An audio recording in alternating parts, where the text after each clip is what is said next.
Quand on est handicapé, pour transformer son logement, je n'ai aucune idée de comment ça se passe. Normalement, on est tenu de remettre en état si on fait des choses sans accord du propriétaire. Non, il peut le faire volontairement, sans autorisation. Aujourd'hui, Consomac vous dit tout sur la marche à suivre pour adapter ou transformer un logement loué à une situation de handicap ou de perte d'autonomie. Prenons le cas d'un appartement dans lequel la porte de la cuisine ne permettrait pas le passage d'un fauteuil roulant. Vous pouvez tout à fait modifier cette ouverture pour l'agrandir. Bien entendu, ces travaux sont à vos frais et nécessitent de faire en amont une demande d'autorisation à votre bailleur. Sans réponse de ce dernier dans un délai de 4 mois à compter de la date de réception de votre demande, eh bien cela revient à obtenir son acceptation. Dans le jargon juridique, on appelle ça une autorisation tacite. Concrètement, qu'est-ce que ça change ?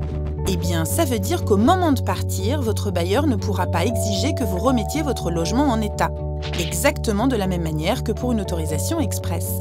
Mais attention, pour être dans votre bon droit, commencez par vérifier que les travaux envisagés sont possibles.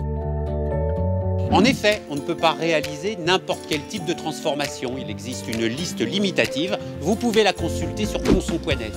Une fois cette vérification faite, vous devrez faire votre démarche par lettre recommandée accusée de réception auprès de votre bailleur.